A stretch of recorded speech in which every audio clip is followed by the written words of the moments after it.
तो last episode में हमने देखा था कि सेग्यो कांग को पहले अनाप शनाप बोलता है ताकि वो उससे दूर हो जाए, लेकिन फिर ज्यादा देर तक टिक भी नहीं पाता। उसे बताया जाता है कि कांग उसके लिए बहुत जरूरी है, वो उसके बिना भी नहीं रह सकता। इस बीच हमें ये भी दिखाया जाता है कि उस इल स्टार यानी कि उस अशुभ तारे को आए हुए और कांग को इस दुनिया में अब तक 3 महीने हो चुके थे और वो स्टार अभी भी आसमान में मौजूद था और पता नहीं वो कब गायब हो जाए। तो कहीं ऐसा तो नहीं कि उसके गायब होते ही कांग भी गायब ना हो जाए, क्योंकि वो भी तभी दिखाई दिया जब कांग इस दुनिया में आई। दूसरी तरफ मुंडो सीधे दादाजी के पास जाता है बात करने के लिए, क्योंकि वो उसे यूएस भेज रहे थे, लेकिन वो उससे मिलना नहीं चाहते थे, इसलिए मना करवा देते हैं कि कहना अभी वो सो रहे हैं, जब उठ जाएंगे तो बात कर लेंगे। और वहाँ सब नॉर्मल हो गया था। तब कांग सेयू को उसके सपने का सच बता देती है कि तुम एक ग्रैंड प्रिंस थे और मैं कोर्ट लेडी कांग डेनसिम थी, और वो कोई सपना नहीं था, शायद तुम्हारी पास्ट लाइफ है। उसे तो ऐसे ही लगता है। वो भी थोड़ा सरप्राइज होता है, कहता है कि फिर तुम्हारा क्या, तुमने टाइम ट्रेवल किया है क्या? तो वो कहती है कि नहीं ऐसा नहीं है, मेरी सोल ने ट्रांसफर किया है। वो कहता है कि बात तो वही है, पर सेयू के लिए ये सब बकवास था। भले ही उसने कहा था कि वो कांग की बात पर यकीन करेगा, लेकिन यकीन करने लायक बात भी तो होनी चाहिए, और ये कोई बात है इस पर कोई कैसे यकीन करे। इसलिए कहता है कि फिलहाल हम दोनों को डॉक्टर की जरूरत है, शायद हम दोनों एक ही टाइम पर साथ में पागल हो गए हैं।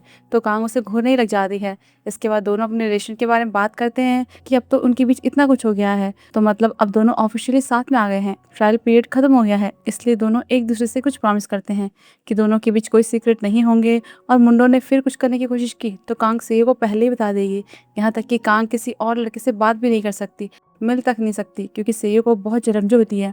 लेकिन ऐसे कैसे काम चलेगा, काम पर तो कितने सारे आदमी होते हैं, तो क्या अब कांग घर पर बैठ जाए, इसलिए मुंह फुला लेती है। सेयू कहता है कि मेरा वो मतलब नहीं था, बस बता रहा हूँ, और फिर उसके पास जाकर कहता है कि क्यों ना बाकी की बात करने के लिए हम रूम में चलें, और उसे किस करने वाला होता है कि तभी उन्हें कुछ आवाज आती है। देखते हैं तो बिल्डिंग का मैनेजर वहाँ पौधों को पानी दे रहा था, और वो चुपचाप खिसकने के चक्कर में था, लेकिन तब उससे कुछ गिर गया था, इसलिए कहता है कि तुम अपना कंटिन्यू करो, मैं जाता हूँ, पानी तुम्हें कल भी दे दूंगा, और चला जाता है। तो अब सेग्यो फिर अपने किस को कंटिन्यू करने की सोच रहा था, पर फिर कहता है कि रहने दो, तुम पुराने जमाने की हो तो तुम्हारे लिए थोड़ा अजीब होगा, धीरे धीरे शुरू करेंगे। ये सुन के तो वो उसे एकदम से किस कर देती है, फिर खूब सारे और किस करती है कि अब मैं पुराने जमाने की नहीं रही, मैं सब कुछ करूंगी जो मेरा मन करेगा। फिर सेग्यो कांग की दी हुई हर्बल टी लेकर घर जाता है। उसके लिए तो ये बेकार थी कि ये बस ऐसे अपना प्रोडक्ट बेचने के लिए स्कैम करते रहते हैं, पर कांग की वजह से वो उसे पी लेता है। अगले दिन कांग अपनी दादी से मिलने जाती है, उन्हें बताती है कि अब मैं खुलकर जीऊंगी, दबा के पैसे उड़ाऊंगी, अपने मन की करूंगी, अगर आपको भी कुछ चाहिए होगा तो बताना, अब मैं अब कोई पछतावा नहीं चाहती। फिर बहुत सारे सेब के डिब्बे खरीदती है, सब जानने वालों को बांटना शुरू कर देती है। पर नाम लिखता है कि ऊपर के सेब तो अच्छे थे, पर नीचे वाले सेब सड़े हुए निकलते हैं, मतलब कि सेब बेचने वाले ने उसके साथ स्कैम कर दिया। लेकिन वो पहले ही एक डिब्बा सेब को भेज चुकी थी, जबकि वहाँ जिहान सोच रहा था कि इसमें क्या हो सकता है, क्योंकि अक्सर ऐसे सेब के डिब्बों का यूज रिश्वत के लिए होता था, या फिर हो सकता है कि कहीं इसमें कोई बॉम्ब तो नहीं हो। ये सोचकर वो खोलने लगता है कि सेग्यो उसे रोक देता है, बताता है कि ये मेरे लिए है, स्योरी ने भेजा है। इस गिफ्ट से तो सेग्यो एकदम बस दीवाना सा हो गया था कि कांग ने उसके लिए भेजा है। बहुत ही खुश हो रहा था कि उससे मेरी कितनी चिंता है ना, ये उसका दूसरा गिफ्ट है। पहला उसने हर्बल टी दी थी, लेकिन जिहान उसे थोड़ी सी टेंशन दे देता है कि उसे आपकी चिंता तो है, पर आपके हेल्थ की, उससे भी ज्यादा आपके स्टेमिना की। इससे तो सेग्यो थोड़ा अनकंफर्टेबल हो जाता है। फिर जिहान उसे उस नर्स के बारे में बताता है कि अब वो हमारे साथ है, वो गवाही देने के लिए मान गई है, तो हमने उसे सिर्फ जगह पर रखा हुआ है। और वहाँ दादाजी जब घर से बाहर निकलते हैं तो मुंडो अभी भी वहीं पर था। वो घुटनों के बल बैठ जाता है और उनसे एक दूसरा मौका मांगता है, कहता है कि मुझे माफ कर दो, आपको पता है कि मैंने इस कंपनी के लिए कितनी मेहनत की है। तो वो कहता है कि मैं तुम्हें कोई सजा थोड़ी दे रहा हूँ, बल्कि तुम इतने टाइम से इस कंपनी के लिए काम करते आ रहे हो, तो अब तुम्हें थोड़ा रेस्ट करना चाहिए। जाओ अपने बेटे से मिलो, उसके साथ टाइम स्पेंड करो, एक अच्छे डैड का फर्ज निभाओ। वहीं सेयो को इन सब की खबर मिलती है तो वो काफी इंप्रेस होता है कि दादाजी ने उसके साथ इतना रूडली बिहेव किया, मतलब पहले कंपनी चलाने के लिए उन्होंने मुंडो का यूज किया, अब सेयो में एक सक्सेसर मिल गया है तो उसे लात मार दी। तब जिहान उसे ये भी बता देता है कि दादाजी ने कुछ टाइम पहले ही लॉयर से अपनी वसीयत बना ली थी। इसके बाद सेग्यो उनसे मिलता है और वो चाइल्ड ग्रुप को संभालने के लिए रेडी था, मतलब मुंडो की कंपनी को, लेकिन बदले में एक शर्त रखता है कि उन्हें उसकी और ताही की शादी को कैंसिल करना होगा। दादाजी को ये बात अच्छी नहीं लगती, क्योंकि उन्हें लगा था कि ताही के साथ शादी करके सेग्यो और पावरफुल हो जाएगा, पर सेग्यो को तो अपनी काबिलियत पर भरोसा था कि वो बिना किसी की हेल्प के आगे बढ़ सकता है। इसके बाद सेग्यो भी अपने दोस्त हायन के पास जाता है, क्योंकि वो अपनी सारी बातें प्रॉब्लम्स उसे ही बताता था, तो मुंडो के बारे में बताया था है, और वो मुंडो को तो वैसे ही जानता था, इसलिए उसे लग रहा था कि इन सब के बाद मुंडो ऐसे तो बैठने वाला है नहीं, वो जरूर कुछ तो करेगा, इसलिए नर्स वाली बात तो उसे दादाजी को बता ही देनी चाहिए। इस बीच सेग्यो की दोनों आंटी उसी शमन के पास जाती है, उसके जरिए वो सेग्यो पर नजर रखने की कोशिश कर रही थी, क्योंकि दादाजी तो उन्हें कुछ समझते नहीं थे, सेग्यो को उनसे मतलब नहीं था, और मुंडो उसका तो खुद का पत्ता ही साफ होने वाला था, तो अब इनके पास कोई पावर ही नहीं थी। तो अब यहाँ सियोरी के जरिए वो सेग्यो से ताकत और सत्ता हासिल कर सकते थे, पर वो शमन उनकी बातें सुन लेती है, गुस्सा करती है कि तुम मुझ पर जासूसी करने आए थे, इसलिए उन्हें वहां से मार मार कर भगा देती है। उधर कांग और नाम उन सेबों से सड़ा हुआ हिस्सा हटा रहे थे। कांग को तो बहुत गुस्सा आ रहा था कि अगर वो बेचने वाला मुझे मिल गया ना तो उसकी खैर नहीं। तब नाम कहने लगता है कि तुम इतनी अच्छी क्यों बन रही हो, क्योंकि थोड़ी देर पहले कांग ने उससे बहुत अच्छे से बात भी की थी। इसलिए कहता है कि क्या सेग्यो ने कहा है कि उसे अच्छी लड़कियां पसंद है। वो चौंक जाती है कि तुम्हें कैसे पता उसके और मेरे बारे में। वो कहता है कि कोई भी समझ जाएगा, वो जब देखो तुमसे यहाँ मिलने आता रहता है। दूसरी तरफ मुंडो को खबर मिलती है कि उसके बेटे सियोजुन का एक छोटा सा एक्सीडेंट हो गया है और उसने बताया नहीं, क्योंकि वो नहीं चाहता था कि उसके डैड को पता चले। तो मुंडो उसकी नैनी पर गुस्सा करता है कि तुम उसके लिए काम करती हो या फिर मेरे लिए, तुम्हें मुझे बताना चाहिए था ना, और उससे काम से भी निकाल देता है। जबकि वहाँ कांग सेग्यो से मिलने जाती है। हमेशा वो उसे डेट पर ले जाता था, तो इस बार कांग ने उनके लिए डेट प्लान की थी। पहले उसे पेस्ट्री खिलाने ले जाती है, लेकिन लाइन में खड़ा कर देती है। वो कहने लगता है कि ये कैसी डेट है, इसके लिए हम टाइम वेस्ट कर रहे हैं। पर कांग कहती है कि टाइम वेस्ट नहीं है, ये तो कितना रोमांटिक है ना। मैंने ऑनलाइन पढ़ा था कि अपने प्यार के साथ टाइम स्पेंड करना, खाना खाना, एंजॉय करना, यही तो डेट का असली मतलब है। कोई स्पेशल चीज मायने नहीं रखती है, जब तक तुम मेरे साथ हो वही स्पेशल है। उसकी बातें सुनकर तो वो बहुत ही इंप्रेस होता है कि आज इसे क्या हो गया है। कहता है कि फिर बताओ और क्या क्या करना है। इसके बाद कांग उसे नामसन की केबल कार पर ले जाती है, जिसके बारे में उसने बहुत से ड्रामाज में देखा था। लेकिन वहाँ थोड़ी गड़बड़ हो जाती है, क्योंकि उसे ऊंचाई से डर लगता था और ऊपर से सेगी उसे डरा भी देता है कि कुछ हुआ तो तुम सीधा नीचे गिर जाओगी। डर के मारे वो रोकने के लिए चिल्लाने लगती है। तब सेगी बता देता है कि मैं तो बस मजाक कर रहा था। ये सुन के तो वो नाराज हो जाती है। इस बीच नाम को एक पार्ट टाइम काम मिला था, एक वैन को पार्किंग लॉट तक पहुंचाना। वहां पहुंचकर तो अचानक से वैन में जिहाई आ जाती है। उसे देखकर तो नाम चौंक जाता है और जिहाई भी उसे गलती से अपना ड्राइवर समझ लेती है। उसे वहां से चलने को बोलती है। तब रास्ते में अपने हेटर्स के कमेंट पढ़ के तो जिहाई उन्हें भर भर के गालियां दी जा रही थी, उन्हें अनाप शनाप बोल रही थी। तब बात करते करते उसे पता चलता है कि ये तो उसका ड्राइवर है ही नहीं, ये तो कोई और है। और फिर देखती है कि ये तो सीओरी का मैनेजर है, वो सुपर कार वाला। तो उसे टेंशन होने लगती है कि मेरी हरकतें, मेरी गाली वाली बात ये किसी को बता ना दे।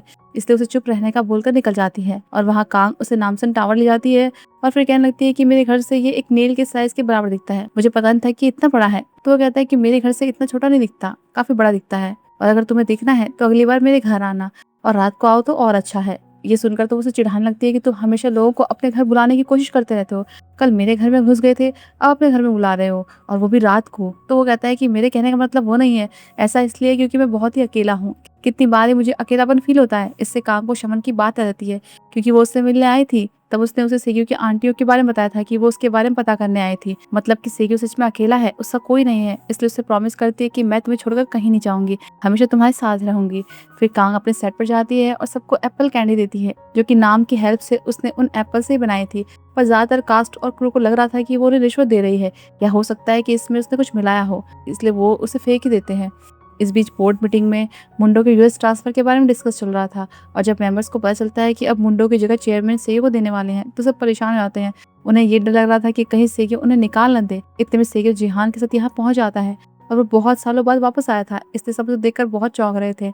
और वहाँ मीटिंग में मुंडो के चमचे उसे मस्का लगाने में लगे थे, और वो भी इतनी आसानी से यहाँ से कैसे चला जाए, कि तभी सेग्यो वहाँ एंट्री करता है, सबका नाम लेकर कहता है कि आपसे फिर मिलकर बहुत ही खुश हुई।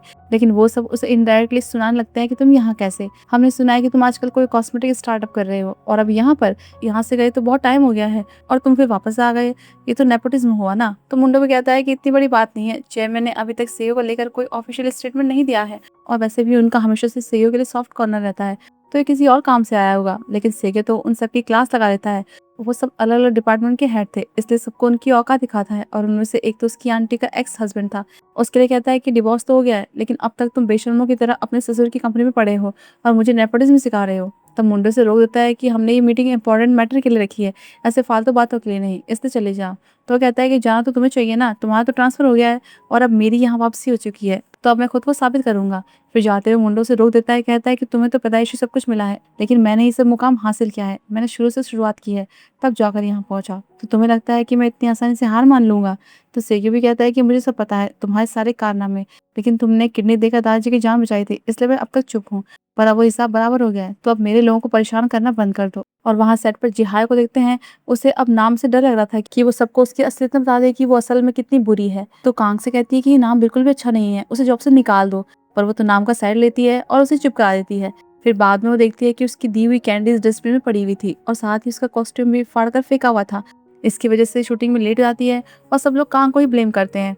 उधर चेयरमैन ने सेग्यो को मिलने बुलाया था। जब वो वहाँ पहुंचता है तो देखता है कि ताही और उसकी माँ भी वहाँ आई हुई थी, मतलब इन तीनों ने उसे घेरने की प्लानिंग की थी। दादाजी की वजह से वो बैठ तो जाता है, लेकिन वो लोग तो शादी की बातें किए जा रहे थे। ताही की माँ भी कहती है कि ताही अभी अपने काम पर फोकस कर रही है, तो शादी में जल्दबाजी करनी ठीक नहीं है, दोनों को टाइम देना चाहिए। तब दादाजी कहते हैं कि फिर हम भी एंगेजमेंट कर लेते हैं। मतलब बुड्ढे को भी पता है कि सेग्यो शादी नहीं करना चाहता और ताही को भी, फिर भी जबरदस्ती लगे हुए हैं। तो सेग्यो एकदम से उठता है, कहता है कि आपने यहाँ लंच एंजॉय किया होगा ना, अगर मुझे यहाँ के बारे में पता होता तो मैं अपने बिजनेस पार्टनर को अच्छे से ट्रीट देता, और फिर निकल जाता है। और ताही की हिम्मत तो देखो, उसके पीछे चली आती है, कहती है कि तुम ऐसे हमारे डिसरिस्पेक्ट कैसे कर सकते हो उस सियोरी की वजह से। वो कहता है कि तुम तो बहुत समझदार हो, पर ये भूल गई हो कि मैंने क्या कहा था। मैंने कहा था कि एंगेजमेंट टूटने की खबर तक मुझसे मिलना मत, डिसरिस्पेक्ट तो तुम कर रही हो, और अगर आगे से मेरी सियोरी के बारे में कुछ बोला ना तो अच्छा नहीं होगा। और वहाँ कांग को देखते हैं, उसे बहुत बुरा लग रहा था कि उसने इतनी प्यार से सबको कैंडीज दी, लेकिन उन्होंने फेंक दी। तो नाम कहता है कि मैं अपने पुराने स्कूल जाकर इन्हें बांट दूंगा। तब कांग सेग्यो को फोन करती है और बताती है कि मैं दादी से मिलने जा रही हूँ, तो वो भी कहता है कि मैं भी आ जाऊँ, लेकिन कांग मना कर देती है। फिर हॉस्पिटल जाकर उसे पता चलता है कि उसकी दादी अपने रूम में नहीं है, वो कहीं चली गई हैं। कांग तो डर जाती है, उन्हें हर जगह ढूंढती है, लेकिन फिर दादी मिल जाती है। वो बाहर से कहीं से आ रही थी, तो उन्हें देखकर उसकी जान में जान आती है, पर उन पर गुस्सा भी करती है कि अगर कहीं जाओ तो कम से कम किसी को बता के तो जाया करो। तब कांग उनके हाथ में डॉक्यूमेंट देखती है, तो पता चलता है कि उन्होंने अपना रेस्टोरेंट मुंडो को बेच दिया है, मतलब वो इसके लिए ही गई थी। इस बीच सेग्यो का अपना अलग ही चल रहा था। जिहान ने उसे कहा था कि उसे असली मर्द बनना चाहिए, और कांग को भी ऐसा ही कोई चाहिए, इसलिए वो हॉस्पिटल जाकर दादाजी के सारे बिल्स भर देता है और फ्लावर लेकर उनके पास जाता है और कांग के रिलेशन के बारे में बता देता है। दादी को वो पसंद आ जाता है। फिर उसे सियोरी के बारे में बताती है कि मैं उसके लिए कुछ खास नहीं कर पाई, मैं हमेशा अपने रेस्टोरेंट में बिजी रहती थी, तो उसे अकेली और बहुत जल्दी बड़ा होना पड़ा, इसलिए मैं चाहती हूँ कि अब से तुम उसका ध्यान रखो, उसे कभी मत छोड़ना, वो हर चीज अकेले सहती आई है, तो हमेशा उसके साथ ही रहना। सेग्यो भी उन्हें प्रॉमिस करता है कि कुछ भी हो मैं हमेशा उसके साथ रहूंगा। पर तब उसकी नजर भी उस सेल एग्रीमेंट पर पड़ती है। उसे गुस्सा आता है कि उसने मुंडो को वार्न भी किया था, लेकिन वो कमीना सुधरने वाला नहीं है, इसलिए उसके पास जाने लगता है। पर कांग तो पहले उसके पास पहुंच गई थी। उसे कहती है कि मुझे पता है कि तुम एक मॉन्स्टर हो, लेकिन तुम्हें शर्म नहीं आती, तुमने एक बूढ़ी औरत को डरा धमका कर उसकी जमीन ले ली। वो कहता है कि उन्होंने तो खुद मुझे अपनी जगह बेची है, मैंने किसी को डराया नहीं है। लेकिन कांग अब तक मुंडो से डरती आई थी, पर इस बार बात उसकी दादी की थी।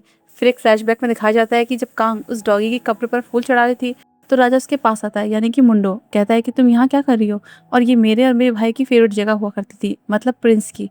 और प्रिंस की तारीफ करने लगता है, उसके लिए अच्छा अच्छा बोलता है कि उसके भी तो अपने सपने हैं, वो बहुत ही अच्छा इंसान है, मुझे पता है कि तुम उसके बहुत क्लोज हो। ऐसा नहीं है कि मैं उससे नफरत करता हूँ, पर मेरे भी अपने सपने हैं, मैं एक अच्छा राजा बनना चाहता हूँ, मैं अपने देश के लोगों की सेवा करना चाहता हूँ, तो क्या तुम मेरी हेल्प करोगी।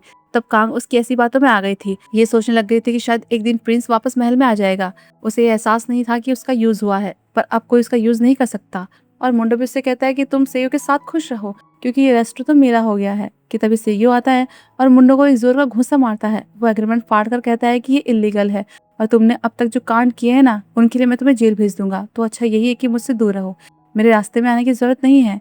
फिर वापस आते ही सेयो कांग पर गुस्सा करता है कि तुम यहाँ अकेली क्यों आई, तुमने कहा था कि तुम मुंडो से नहीं मिलोगी। गुस्से में उस पर चिल्ला भी देता है कि मैं नहीं चाहता हूँ कि तुम मुझसे मिलो, मैं तुम्हें प्रोटेक्ट करना चाहता हूँ। तो उसे अच्छा नहीं लगता, उसका ईगो हर्ट होता है। कहती है कि तुम खुद को क्या समझते हो। उसे ऐसा फील होता है कि वो उसे किसी बेचारी लड़की जैसे बिहेव कर रहा है, जैसे कि वो खुद के लिए कुछ कर ही नहीं सकती है। इसलिए गुस्से में कहती है कि मेरे पीछे आने की जरूरत नहीं है, और चली आती है। और वहीं मुंडो दादाजी के पास जाता है और उन्हें सेगियो और कांग के रिश्ते के बारे में बता देता है। फिर अगले दिन जब जिहान सेयो को लेने आता है, तो उसका फेस देखकर तो डर ही जाता है। उसकी आंख के नीचे काले घेरे हो गए थे, क्योंकि वो रात भर सोया ही नहीं था। और जबकि वहाँ कांग की भी वही हालत थी। कल की लड़ाई के बाद उन्हें अब रिग्रेट हो रहा था। कांग भी सोचती है कि मैंने कहा था कि मेरे पीछे मत आना, पर उसने सच में एक मैसेज तक नहीं किया। फिर कांग अपने रेगुलर वाले रेस्टोरेंट जाती है, तो दादाजी वहाँ उसे मिल जाते हैं। उधर सेगी भी कांग के घर जाता है, लेकिन वो तो वहाँ थी ही नहीं। तभी हम उस स्टार को भी देखते हैं, वो अभी भी आसमान में ही था। वहाँ दादाजी कांग को सेगी के बारे में बता रहे थे कि वो बचपन से ही जिद्दी था, मुझे बहुत गुस्सा दिलाता था, हर काम अकेले करने के लिए कहता था।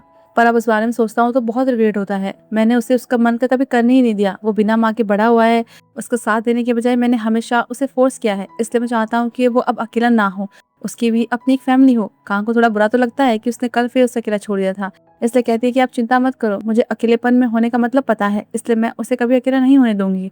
वो कहते हैं कि नहीं, ऐसी बात नहीं है, ऐसा नहीं है कि मैं तुम्हें पसंद नहीं करता हूँ, पर मैं चाहता हूँ कि उसे सबका प्यार मिले, उसकी एक बड़ी सी फैमिली हो, सास हो, ससुर हो, सबका प्यार, सबका साथ उसे मिले। मतलब कांग अकेले इंसान है, तो सेक्यो को वो प्यार नहीं मिल पाएगा। इस बीच मुंडो एयरपोर्ट जाता है अपने बेटे को लेने, क्योंकि वो कोरिया आ गया था। और यहाँ कांग को सेक्यो कॉल करता है। फिर जैसे ही वो फोन उठाने वाली होती है कि एक सफेद ट्रक रेस्टोरेंट में घुस जाता है, जिससे उसे और दादाजी को चोट लग जाती है। और यहीं पर ये एपिसोड खत्म होता है। तो फिर हम जल्दी मिलते हैं अगले एपिसोड में।